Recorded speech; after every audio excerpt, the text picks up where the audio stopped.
Oke, bismillahirrahmanirrahim. Assalamualaikum warahmatullahi wabarakatuh. Selamat datang untuk teman-teman semuanya di eh, pembahasan emiten malam ini sekaligus video introduction part kedua. Ini suara saya cukup jelas ya kawan-kawannya. Kalau nggak ada gangguan tolong di chat atau di ini aja, apa namanya, diinterupsi aja ya.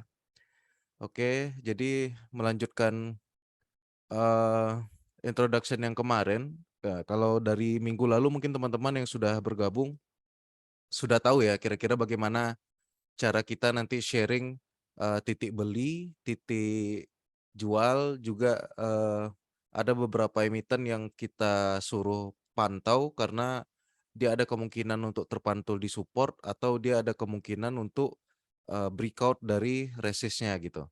Nah, jadi kawan-kawan di sini bisa untuk menentukan titik beli masing-masing sesuai dengan profil resikonya. Nah, malam ini nanti akan saya jelaskan bagaimana kira-kira cara yang ideal untuk melakukan pembelian buy on breakout atau kemungkinan untuk kawan-kawan eh ini ya, kemungkinan untuk kawan-kawan entry terlebih dahulu sebelum dia breakout gitu. Karena takut ketinggalan.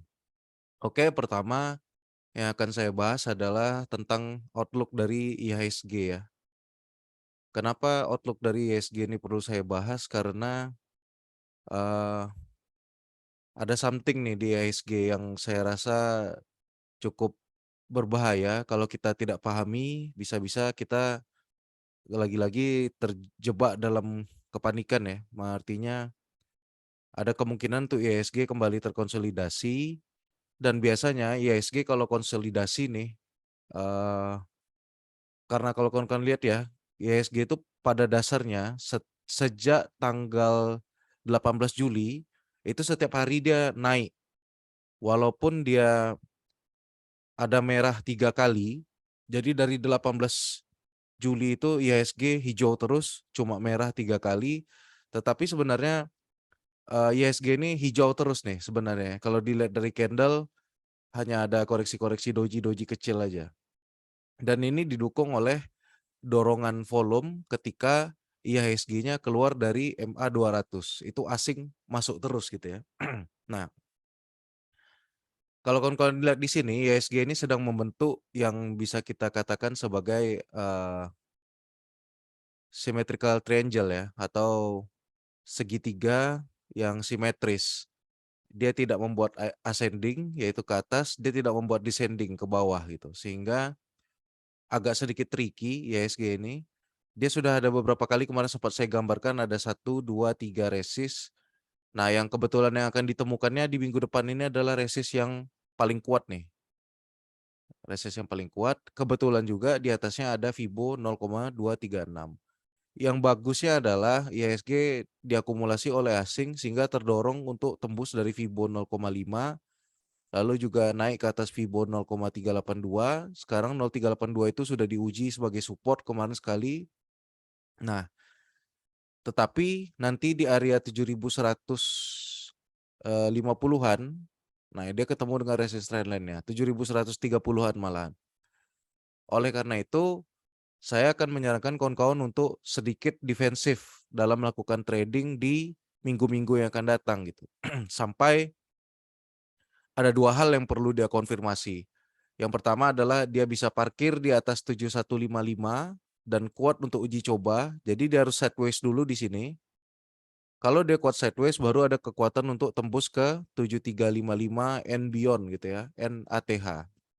Nah, kalau teman-teman perhatikan di sini, IHSG sudah pernah tembus, sudah pernah retest beberapa kali, tapi sayangnya retest ketiga dia gagal gitu. Nah, besok berarti dia harus retest lebih banyak atau sekalian langsung naik ke atas dan di atas retest resist langsung tembus ke atas. Itu satu yang perlu dikonfirmasikan. Yang kedua, di sini kalau kawan-kawan kawan-kawan lihat ya, ini agak sedikit tricky. Sayangnya Om Akbar belum datang ya. Jadi kemarin Om Akbar pernah sharing sama saya bahwa di 6740 ini sebenarnya IHSG ada gap. Kalau tahu kawan-kawan ceknya di Stockbit atau cek di dia pakai apa ya? Mandiri kalau nggak salah. Nah, kalau dicek di beberapa aplikasi di sini ada gap. Oke. Tetapi kalau di TradingView, di sini nggak ada gap. Bahkan rapi nih, ketutup terus ke atas. Nah, ini yang sedikit menjadi anomali. Nanti akan saya minta untuk Om Akbar sharing di aplikasinya bagaimana. Kawan-kawan juga silakan yang selain pakai iPod dan TradingView, boleh cek di chartingnya masing-masing apakah di tanggal 19 ke 20 Juli ini ada gap atau tidak. Kalau saya cek di sini nggak ada, tetapi kalau dilihat di aplikasi lain itu ada. Nah, kenapa itu penting kawan-kawan? Karena jika di sini betul ada gap, nah berarti IHSG dalam waktu dekat akan terpentok di sini, lalu dia membuat jarum turun sampai ke bawah, menguji EMA 200 dan menguji 6740-nya. Jika memang gap itu ada gitu ya, saya lebih berharap untuk IHSG langsung turun dan menutup gap secepatnya gitu. Karena kenapa? Kalau IHSG-nya terbang dulu, kalau misalnya katakan dia ATH nih ya, dengan menggunakan target eh, dari symmetrical pattern-nya,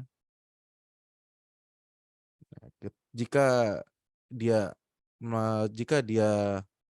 mengalami ATH,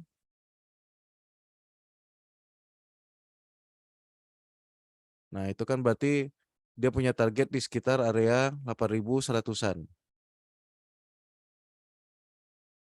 Targetnya ISG setelah triangle ini tembus adalah di area 8.100-an gitu. Kalau ISG susah agak akuratnya karena dia indeks dari banyak emiten. Nah, kalau dalam perjalanannya menuju ke atas baru dia menutup gap, itu malah menjadi sangat fatal gitu ya. Jadi ya sangat-sangat kurang baik gitu karena selanjutnya berarti ISG ini akan terkoreksi lebih dalam karena jika dia naik sampai ke atas itu dan menutup gap itu berarti turun dari Fibo 0,5-nya bisa bablas sampai ke jauh ke bawah. Nah, itu entah krisis apa nanti judulnya, itu yang kita tidak mau terjadi di sini. Kita tidak mau itu terjadi, maka kita ingin jika benar-benar di situ ada gap, kita ingin IHSG untuk segera menutup dulu sebelum terlebih dahulu naik. Dengan dua kondisi yang harus dipastikan itu kawan-kawan ya, kawan-kawan tidak bisa untuk full cash. Tidak bisa sama sekali. Walaupun ya nggak sama sekali sih. Kalau misalnya time frame kawan-kawan panjang, beli hari ini untuk take profit tahun depan itu nggak ada masalah gitu. Nah, tetapi kalau kawan-kawan memang memiliki keinginan untuk trading pendek atau swing sekitar 1-2 bulan gitu atau taking profit nanti di Desember di Januari, itu kita harus standby cash di sini. Jangan untuk jaga-jaga probabilitas dia turun menutup gap di sini. Oke. Yang kebetulan juga masih dalam support symmetrical triangle-nya sehingga kalau dia turun ke katakanlah sampai ke 6.600 kembali pun nggak ada masalah gitu. Nah, cuma untuk membuatnya fair sampai sejauh itu ada beberapa kondisi yang harus terjadi di IHSG. Itu yang pertama ada teror dari bad news yang sebenarnya sudah sangat sulit untuk dikarang lagi ya karena saya lihat udah mengada-ngada gitu. Karena kemarin katanya krisis pangan. Hari ini infonya udah ada kapal kargo dari Ukraina yang mengirimkan stok pangan untuk market di daerah Eropa. Artinya isu perang itu udah mulai nggak relevan nih gitu. Isu minyak naik, isu krisis dan semacam itu udah price in. Kalau saya katakan sudah price in, IHSG-nya sudah sampai ke bawah, Nasdaq dan Dow Jones juga sudah berada di area resist gitu. Sudah berada di area demand. Walaupun sekarang secara minor mereka ada di resist. Nah, beberapa kondisi yang perlu kawan-kawan perhatikan adalah market internasional. Ini kalau kita lihat ya, IHSG saya rasa udah tahu semua nih, udah saya jelasin dari tadi panjang lebar. Lalu kita masuk ke Nasdaq. Nasdaq juga hampir kepentok resist. Artinya hampir semua, nah DJI malah udah di resist. Dan bagusnya dia sekarang sedang membuat kayaknya penan ya. Nah, kayaknya si DJI-nya membuat penan. Saya jujur nggak terlalu mengikuti pasar Amerika, tetapi kondisinya adalah IHSG dan market Amerika berada pada titik resist yang penting, persimpangan yang sangat penting. Jadi, skenario ini sebenarnya enak untuk kita ini menjadi peluang yang bagus untuk kita gitu, enak untuk kita manfaatkan. Pada saat seperti ini, inilah saat-saat kita untuk standby cash. Kenapa? Karena nantinya market-market ini kalau tidak breakout, dia harus dia harus turun dulu ke bawah nih, kepantul ke sini. Sama seperti Nasdaq tadi juga, dia harus turun lagi ke sini. Nah, baru dia nanti naik. Di sini ada MA 200, begitu juga di GI ada MA 200. Kenapa saya memperhatikan Nasdaq dan DJI? Karena rata-rata news itu berawal dari volatilitas mereka berdua gitu. Sehingga kita perlu mengantisipasinya dari mereka dan rata-rata manajer investasi yang ada di Indonesia yang berinvestasi di IHSG itu rata-rata berkantornya itu di Amerika ya, di US. Makanya saya selalu melihat juga Telkom dan apa namanya? Nih di sini ada. Kalau kawan-kawan udah lihat ya di sini ada investing. Kalau kawan-kawan lihat di sini EIDO kita yaitu indeksnya Morgan Stanley itu so far bagus. Di hari Jumat aja dia cuma turun 0,04. Bahkan Telkom kan juga listing ya di Amerika. Mereka itu naik kemarin 4,24. Nah, kalau saya cek lagi di TradingView,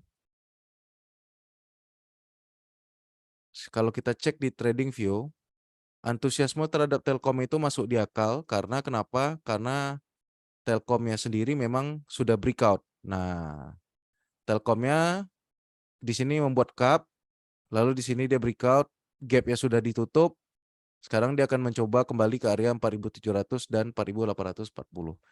Nah, ini juga persimpangan. Makanya saya bilang harus berhati-hati karena sangat memungkinkan untuk Telkom membuat cup. Saya coba bikin roundingnya biar kawan-kawan lebih kelihatan.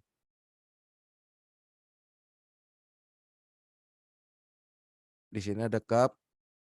Nah, idealnya si Telkom ini nggak langsung breakout, tapi dia membuat double rounding. Bisa itu double bottom atau sebaiknya ya cup and handle gitu ya. Nah, bisa juga sih ini nanti akan terbentuknya di sini, di resistance atas. Nah, bisa jadi cupnya si Telkom itu di sini. Nah, seperti itu. Intinya apa kawan-kawan? Sekarang IHSG market internasional dan market movernya IHSG sendiri memang sedang berada di area-area penentuan. Kita cek satu lagi BCA, nggak apa-apa agak panjang lebar kita bahas IHSG karena ini penting. Sebagus apapun chart emiten kawan-kawan nanti kalau IHSG-nya breakdown kita panik juga gitu. Nah, bagusnya adalah BCA udah breakout dari MA 200. BCA nanti akan ketemu 7.900 dan 8.250. Oke. Kemarin pada saat market lagi bagus-bagusnya saya udah prediksi nih bahwa BCA ini akan koreksi sampai ke 7.000 dan ternyata terjadi nih. Dia memang betul-betul membuat base di 7.000. Nah, sekarang tinggal membuktikan kalau misalnya si BCA ini berhasil naik di atas 7.900 dan 8.250, maka IHSG itu akan breakout. Jadi sangat relate ya kalau kawan-kawan lihat BCA relate dengan IHSG, Telkomnya relate dengan IHSG. Nah, makanya kawan-kawan perlu punya attention yang lebih besar terhadap market mover ini semua. Satu lagi mungkin yang perlu kawan-kawan perhatikan adalah BMRI ya. BMRI di sini ada gap. Nah, kalau di BMRI gapnya jelas. BMRI itu ada gap di 7450. Ini jelas ya gapnya ya. Jelas sekali. Hal-hal seperti ini nih yang bikin antusiasme saya seperti tadi itu jadi agak sedikit terrem gitu. Dan buka juga sesuai dengan plan kita kan. Saya udah bilang bahwa ada gap di 270, take profit di area 350 karena seharusnya buka menutup gap. Dan buka ini nantinya adalah sektor yang perlu digoreng agar IHSG bisa ditopang oleh sektor tekno. Jadi saya sangat percaya bahwa buka dan goto itu harus bagus juga momentumnya, baru IHSG-nya bisa naik gitu. Walaupun sekarang pada dasarnya kita sangat relate dengan bank, sektor perbankan, tetapi ya kawan-kawan harus perhatikan bahwa Tekno ini, terutama Buka dan Goto, itu sudah mau dijadikan sebagai market mover juga. Bahkan Goto kalau nggak salah saya kalau dihitung berdasarkan eee, apa ya, free floating atau apa gitu. Malahan dia yang sangat berpengaruh terhadap, market karena dihitung berdasarkan jumlah jumlah lembaran sahamnya. Oke ya, kalau GoTo, mungkin ada tambahan di sini dia membuat double top, kemana dia mau turun. Oke, kalau dilihat double top-nya, GoTo sudah sampai di target penurunan, pas kali ini. Jadi double bottom, turun sampai bawah, targetnya udah kecapai, kemungkinan GoTo akan naik. Oke, kapan membeli GoTo di atas 0,5, di atas 312 GoTo menarik. Nah itu, pada puyeng kan ya, ini kenapa IHSG-nya bagus tetapi banyak gap yang belum ditutup gitu. Nah, apakah ada skenario breakaway gap? Ada. Gap itu pernah beberapa kali dicuekin gitu, tetapi jarang terjadi di big caps, oke. Nah, itu outlook kita untuk IHSG kawan-kawan. Mohon maaf sedikit panjang karena memang itu yang lebih penting daripada list emiten yang akan kita bahas di waktu ke depan ini. Oke, selanjutnya mungkin saya masuk ke watchlist.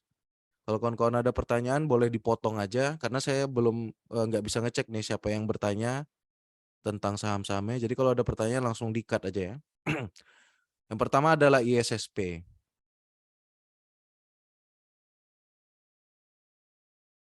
Oke, ISSP ini baru bagus kalau dia di atas 280. Kebetulan udah saya bikin juga gambarnya, udah beberapa kali saya share juga mungkin. Nah, kalau ya dia atau kita sedikit pelit lah ya, sedikit defensif. Di atas 280 ini, ya betul di atas 280.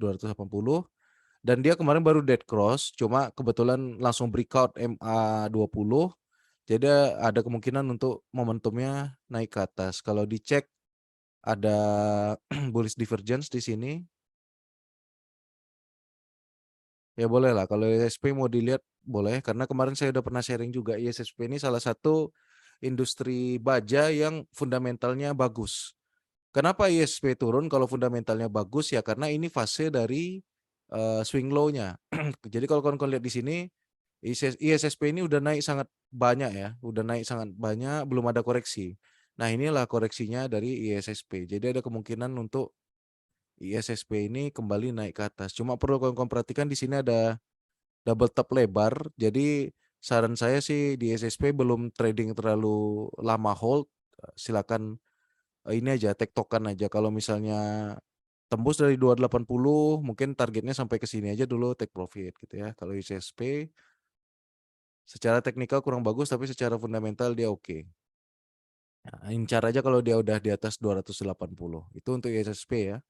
Nah, cara beli buy on breakout-nya gimana coach? Untuk buy on breakout, kawan-kawan saya sarankan kalau saya pakai metode membeli satu lot dulu. Jadi saya membeli satu lot dulu. Nah, jadi baru kelihatannya nanti di daily. Begitu tickernya sampai tembus ke 282 misalnya. Nah, itu jangan langsung dibeli. Bukan gitu caranya.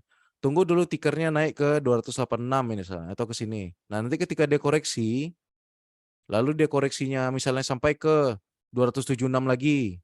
Tunggu momentum keduanya ketika dia naik lagi. Nah, momentum kedua yang naik baru kita bisa beli.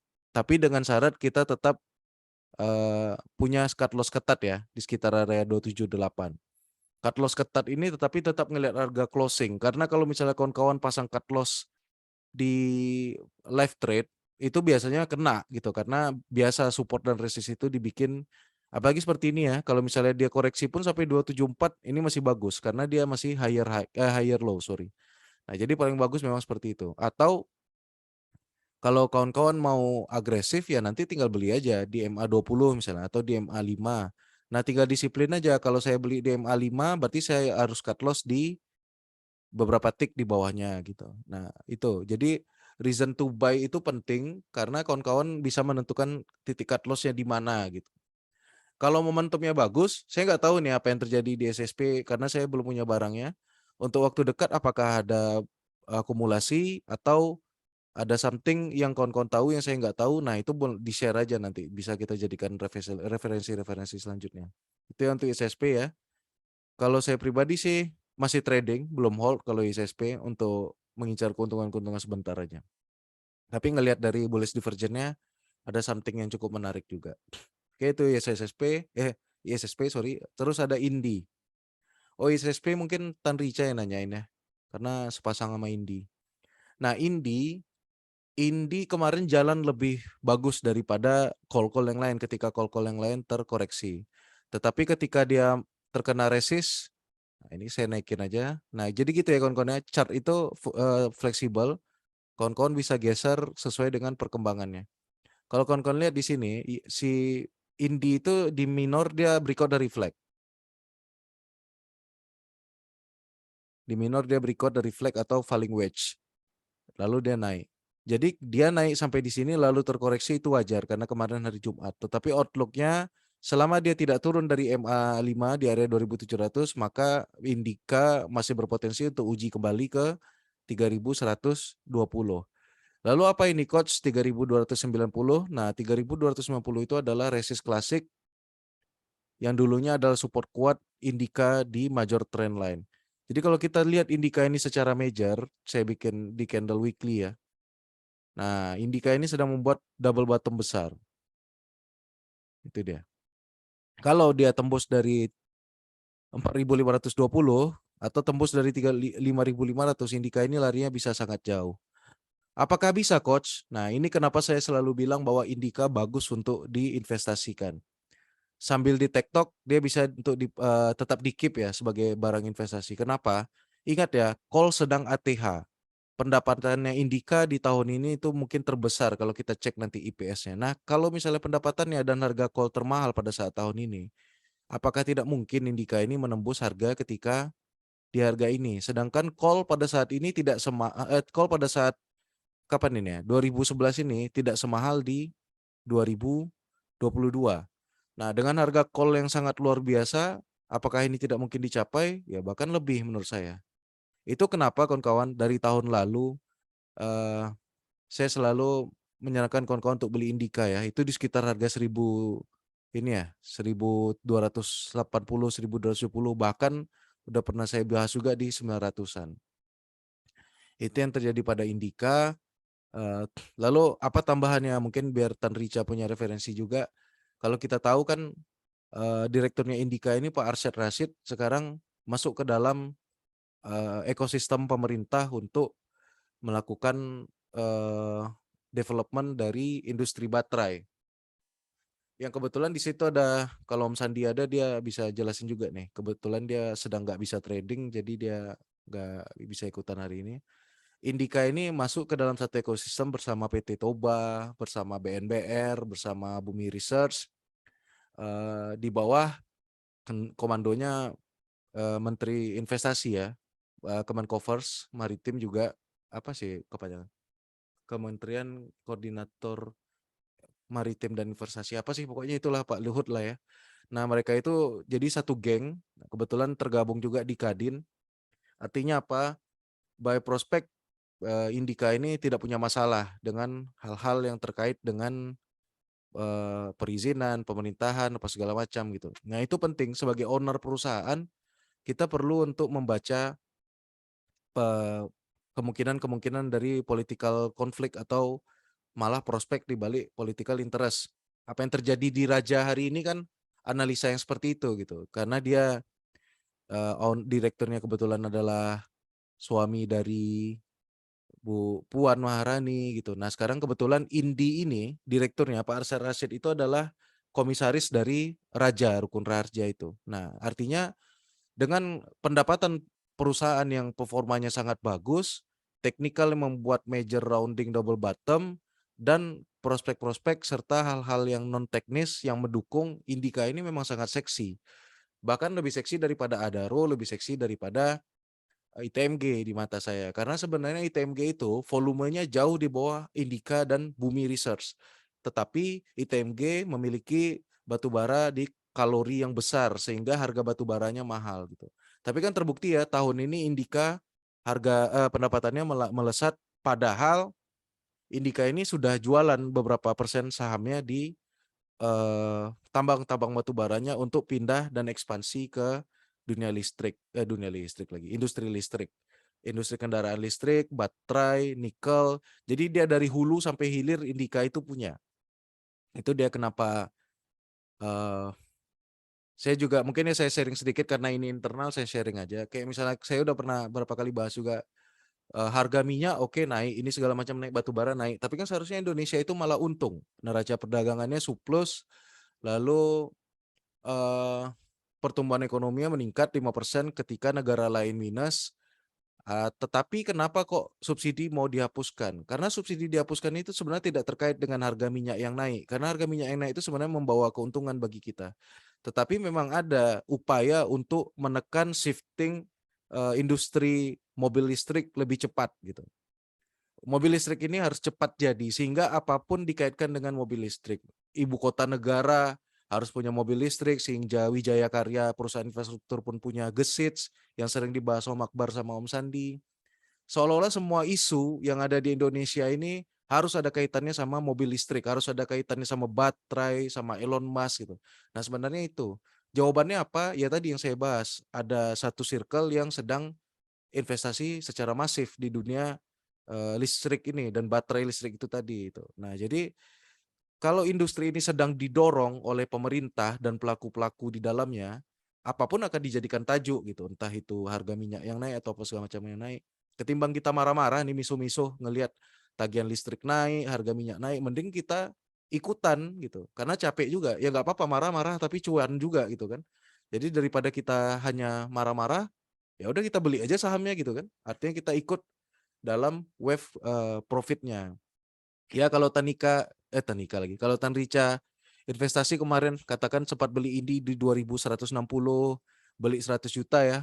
Terus dia sampai ke 5.550, tahun depan kan udah jadi 200 juta. Ya bisalah 100 jutanya untuk bayar listrik sama bayar apa namanya? Bayar bensin untuk beberapa tahun ke depan. Nah, gitu maksud saya. Jadi tetapi tetap entry dan outnya ikut teknikal. Nah, inilah gunanya kita belajar teknikal.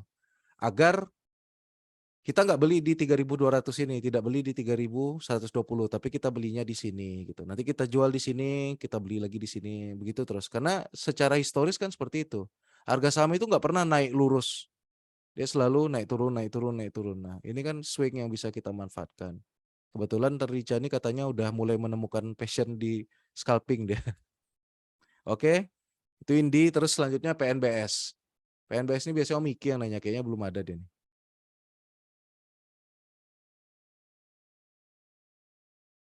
PNBS. PNBS sedang berada di resist triangle yang base-nya belum kelihatan, tapi dia sudah rounding. Jadi bisa kita asumsikan di sini dia sedang membuat yang dinamakan entah itu double bottom, entah itu cup and handle. Kayaknya cup and handle sih. Nah, intinya apa? Sekarang ini bukan area yang menarik untuk dibeli karena sedang berada di resist, ada MA 200. Sekarang ya tinggal beli aja nanti ketika dia di atas MA 200. MA 200-nya ada di 74 saat ini. Nah, kalau misalnya 75, ya 75 lah kita taruh 75. Jadi kalau misalnya si PNBS breakout dari 75, dia juga breakout dari triangle-nya. Nah, ini pernah saya bilang sebagai beberapa resist yang berhimpitan. Saya sangat suka ketika satu saham berada pada satu titik resist yang berhimpitan. Ada MA5, ada MA 200, sebentar lagi ada MA 20. Lalu di sini ada resist klasik di 75, ada MA 200 di 74. Nah, jadi kalau nanti si PNBS yang naik ke atas 75, ini titik beli yang bagus. Cara belinya kayak kemarin ya, kayak tadi saya ajarin. Kalau kawan-kawan belinya buru-buru ketika dia tembus, oh sentuh nih 76 langsung beli. Nah, itu bisa jadi jebakan seperti ini ya. Ini namanya fake breakout. Jadi kawan-kawan tunggu aja dia naik dulu daily, lalu pas dia turun beli, lalu dia naik lagi, baru kawan-kawan tambah sampai ke atas. Nah, bisa di TikTok sampai 81 dulu, nanti buy lagi ketika dia tembus dari 81, atau kalau mau hold ya silakan lah. Saya rasa 197 sampai 100 masih bisa dicapai target PNBS.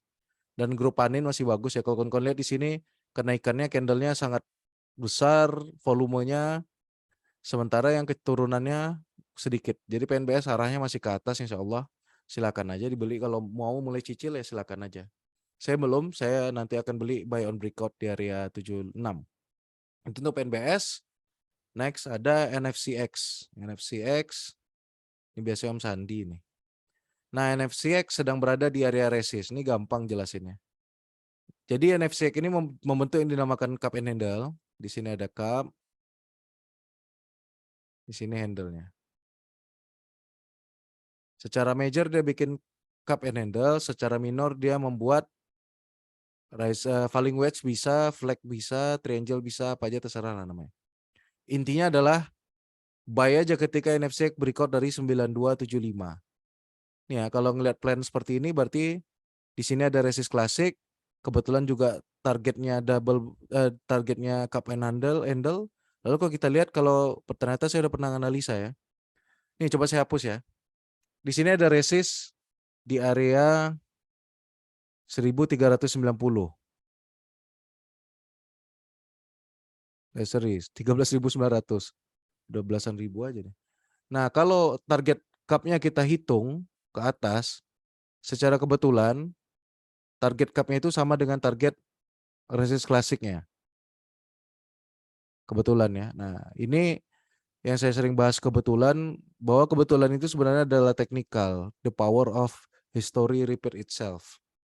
Jadi kalau misalnya besok NFC tembus di atas 9.275, atau kalau mau lebih defensif mungkin tunggu dia di atas 9.700. Nah, arahnya jauh ke atas.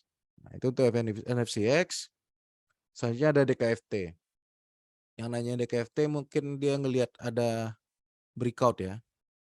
Ya, sekarang DKFT sedang ada di triangle, dia breakout dari MA 200. Tetapi kalau saya sih belum beli kalau dia masih di area sini. Ya, tapi kalau kawan-kawan mau bisa buy on support di 131 asal disiplin untuk cut loss, itu aja kuncinya.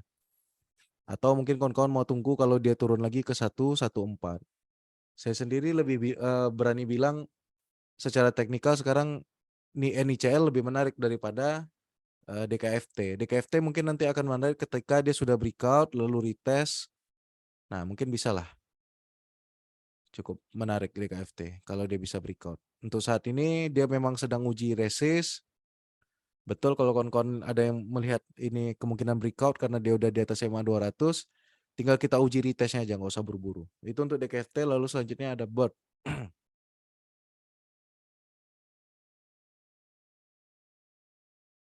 BIRD. Nah, BIRD juga kelihatan ya sedang bikin triangle. Sementara ini saya gambarkan sebagai descending triangle. Nah, BIRD ini salah satu saham yang secara teknikal terawat gitu ya.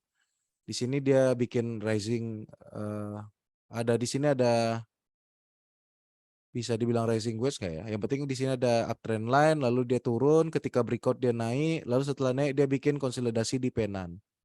Kapan titik membeli yang bagus dari BIRD? Di atas 1.700,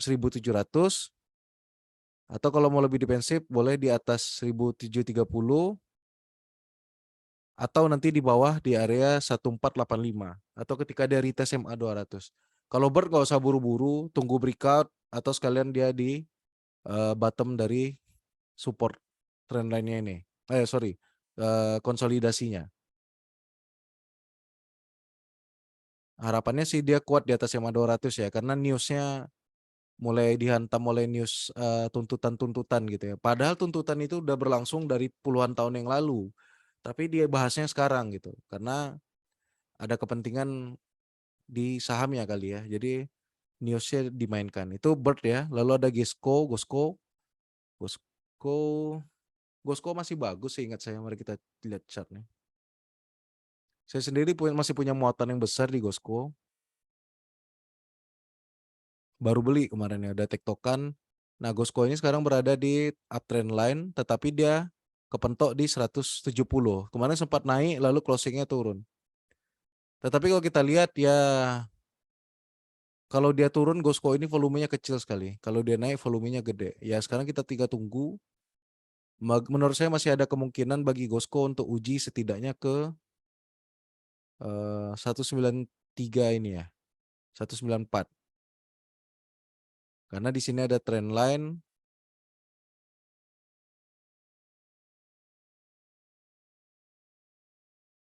17, saya buat dari 193 sampai 195. Nah, di sini. Kalau dalam waktu dekat Gosco naik, mungkin dia akan sampai ke 194. Kalau dia udah sampai 194, ya take profit dulu aja. Kenapa? Karena selanjutnya adalah resist yang cukup kuat. Ini ada trend line di sini. Nah itu. Tapi sih harapan saya eh, Gosco ini kuat aja di atas 170, itu udah sangat bagus buat pergerakan sahamnya selanjutnya. Bisa kita maintain terus. Itu untuk Gosco ya. Menurut saya bahwa bisnis CPO itu masih sangat prospekful lah. Lalu SNLK ini Om Rizky pastinya.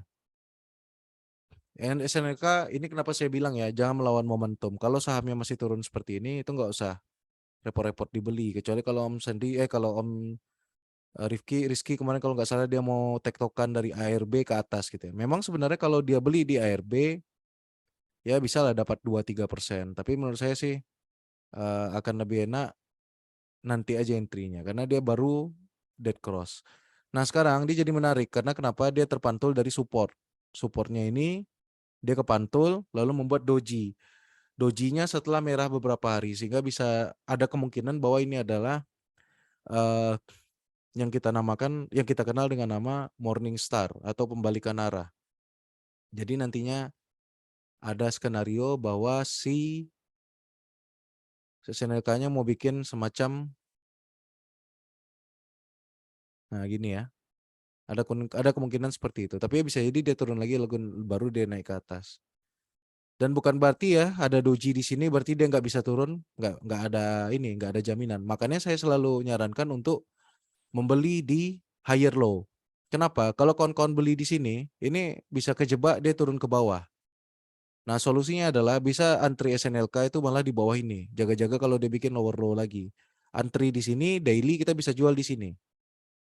Nah, tapi kalau kawan-kawan mau untuk swing, tunggu dia close di atas, ya minimal di atas 605. Jadi kalaupun candlenya merah, tapi dia masih higher low, itu bagus. Malah itu titik entry yang bagus. Tinggal nunggu besoknya naik lagi nggak low-nya. Nah, itu aja. Jadi trading itu nggak perlu buru-buru. Kalau ternyata dia nanti bikin candle kayak gini, tiba-tiba dia naik langsung naik ke atas, ya udah nggak usah dikejar gitu. Jadi kita nggak perlu merasa FOMO ya. Kita punya plan. Kalau ini kemarin saya mungkin Om Jauza bagus dia di MPPA, MPPA-nya jalan, itu udah SLNK udah cukup jelas ya saya jelaskan. Nah ini mungkin case MPPA di sini, case Om Jauza kemarin. Ketika dia bilang saya nggak jadi ikutan coach karena openingnya aja udah tinggi. Jadi dia opening bikin gap kawan-kawan ya. Dia bikin gap ke 230. Sorry. Oh enggak sih, begitu naik dia langsung naik ke atas, langsung naik tembus ke atas. Nah, dia begitu melihat seperti ini ya udah saya nggak beli lagi gitu. Saya pun nggak jadi beli karena kenapa? Gapnya udah ketutup kemarin. Di sini ada gap di area 236. Nah, gapnya udah ketutup.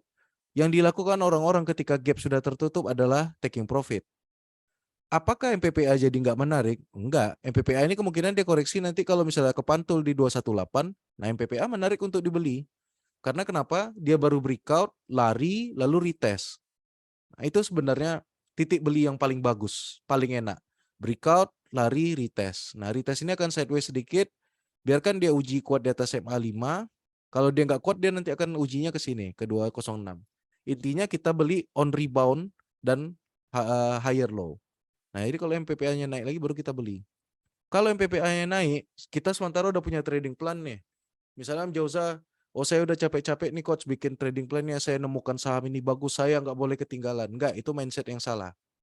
Jadi kita ketika menemukan satu saham, kita harus tetap setia pada plan kita gitu, harus disiplin pada plan kita. Ketika plan kita bilang buy on breakout di sini, lalu harganya udah ketinggian, ya biarin aja. Kita tunggu. Yang jelas kita udah punya nih resist di sini, berarti harus dijadikan support. Nah, tinggal kita lihat diuji apa enggak. Kalau diuji, itu kesempatan kita untuk entry. Gitu ya. Jadi bukan berarti saham itu turun terus dia jadi jelek, enggak. Saham itu ya kalau dia turun tetapi dalam titik yang bagus, itu berarti adalah peluang bagi kita untuk entry. Oke ya, itu dia untuk SNLK. Next ada MLPL. Nggak terasa ya sedikit lagi udah habis nih. Tadi pembahasan emang lama di IHSG-nya. Nah, MLPL saya kebetulan udah punya gambar dan ternyata gambar itu di respect. Padahal saya kemarin belum ada lihat MLPL nih. Nah, MLPL ada resist di 172. 172-nya udah di breakout, tapi dekat dari situ ada juga resist di 183. Secara kebetulan itu di respect. Artinya nanti kawan-kawan tinggal buy on breakout 183 atau sorry, ketika dia retest ke MA5 di area 170. Nah, tapi saya tetap konsisten di 172 lah. Nah, ini ya di 172. Kalau ini sudah kuat ditembus atau sekaliannya di atas 183 ya. Karena kalau kawan-kawan lihat 183-nya nggak kuat, dia potensi kembali turun ke 143 untuk bikin sideways. Ya, sama kayak Wika nih. Wika suka kali sideways-nya kayak gini. Nah, tapi enaknya saham sideways bisa di tektok secara jelas, buy di 143, jual di 183, itu aja kan udah 30%-an. Luar biasa. Tapi kalau misalnya mau beli untuk dia lari, ya tunggu dia breakout dari 183. Kalau besok langsung breakout gimana coach? Ya monggo dihajar. Yang penting adalah ketika market IHSG-nya masih downtrend atau konsolidasi, tidak uptrend, jangan pernah entry di saham yang sudah naik harganya di atas 5%. Walaupun nanti dia ada kemungkinan arah, ya sama, setiap saham yang punya kemungkinan arah, dia punya kemungkinan untuk ARB. Apalagi 5%, 5% ke ARB itu kan udah 11% ya kerugiannya. Ya, jadi itu harus lebih berhati-hati. Itu dia untuk MLPL. Selanjutnya adalah True. True ini kelihatan bandarnya masih belum mau menaikkan, tapi di sini udah kelihatan ada bullish divergence. Kemarin kalau ada yang sempat dapat exit plan udah sempat untung nih sampai 70. Kalau dia buy di sini aja di area 59 atau di 62 udah untung 10%. Nah, yang harus dilakukan ketika punya saham turun adalah dijual dulu gitu. Nah, kalau dia bisa tembus dari 70 tadi, baru dia kemungkinan untuk mengecek ke uji ke 95. Nah, itu untuk True. Oke, Om Joza left dulu ya. Om Joza izin left, silakan Om Joza. Itu untuk True ya gambarannya. Tapi untuk True saya ingatin ya kawan-kawan, saya punya True, tetapi saya punyanya True W, warannya. Oke. Saya punya waran di harga ya sekitar inilah 17. Oke. Lalu sekarang turun sampai ke 15. Minus besar coach ya, tapi saya belum ngapa-ngapain. Kenapa? Karena dia masih membuat lower low. Saya ngikut induknya aja. Ngapain kita buru-buru beli saham yang masih turun? Ya kita biarin aja dulu. Kalau equity-nya terganggu, yaitu kawan-kawan berarti manajemen cash-nya kurang bagus. Waran ini seharusnya tidak dibeli dengan modal lebih besar dari 5 atau 10% porto karena dia high risk ya. Itu warannya True. Kapan waran True coach akan beli lagi? Ketika dia sudah berubah dari downtrend menjadi uptrend. Di mana titik pembalikannya? Nanti di 95 atau ketika dia udah di atas MA 200. Ya, jadi nggak usah dipaksain. Oh ya ini Tanandin punya ya kalau saya nggak salah. Nah itu solusinya nggak usah buru-buru. Equity-nya dipindahin dulu. Nanti kita bisa entry lagi. Jangan pernah takut buat ketinggalan. Tunggu dia naik dulu, lalu dia breakout. Baru kita nanti beli warannya. Atau kalau mau spekulasi, setiap hari bisa antri beberapa tick. Ya mungkin kalau sekarang 12 beli antrinya di 10 atau 9 gitu. Jadi dia bisa di scalp untuk memperbaiki average-nya. Itu ya untuk True. Oke nggak kerasa udah 10 emiten. Mungkin ada pertanyaan dulu kawan-kawan. Memang kita hari ini singkat aja, lebih banyak membahas ISG. Karena ISG yang sedikit bikin deg-degan ya. Tapi saya sendiri udah ngumpulin modal sekitar 30% dari porto saya. Jadi sambil saya take profit, saya positioning tapi posisinya nggak terlalu gede. Nah kecuali teman-teman membeli saham yang di bottom. Kayak kemarin Tanika nge-share sama saya dia beli NPGF. Dia beli NPGF di harga 54. Nah ini kan bottom ya. Jadi kasarnya kalau misalnya nanti ISG-nya crash lagi, paling dia ke 50. Dan tinggal dibatasi aja risikonya. Nah yang seperti ini nggak usah di cut loss. Karena kenapa? Ada kemungkinan ketika ISG-nya turun, dia malah giliran naik. Jadi saham-saham yang saat ini naik itu akan turun bersama ISG. Tapi saham-saham yang saat ini turun lalu berhenti turun kencang, itu ada kemungkinan ketika ISG berbalik dia justru naik ya. Tapi ini berlaku untuk small caps. Itu Itu dia untuk apa ya, untuk teknik nantinya kawan-kawan kalau punya barang-barang yang di bottom. Yang saya takutkan itu yang seperti yellow ini. Ini yang saya takutin. Karena equity saya gede juga di sini. Takutnya kenapa? Ini chartnya kan udah bagus ya kawan-kawan ya. Sebentar lagi berarti dia akan breakout dari 98 ini. Nah, tapi kalau misalnya IHSG-nya aneh-aneh, nah itu pasti terjadi panic selling. Panic sellingnya bisa akan membawa dia balik ke 84. Nah, ini contoh-contoh emiten yang harus diwaspadai ketika IHSG-nya jelek gitu ya. Karena dia udah di persimpangan. Kenapa coach nggak take profit aja sekarang itu ya? Karena saya punya target jauh gitu. Jadi saya pengen, walaupun target saya jauh, time frame saya panjang, tapi saya nggak pengen juga kalau misalnya besok ada goncangan market terus dia latah ikutan ketarik gitu kan ya. Saya bisa lihat dari BK, AK akumulasinya pelan-pelan. Mereka juga mewanti-wanti mungkin atau ya sedikit defensif lah mereka ya. Oke, nggak kerasa udah 10 emiten. Ada pertanyaan kawan-kawan, silakan aja hidupin mic atau di chat.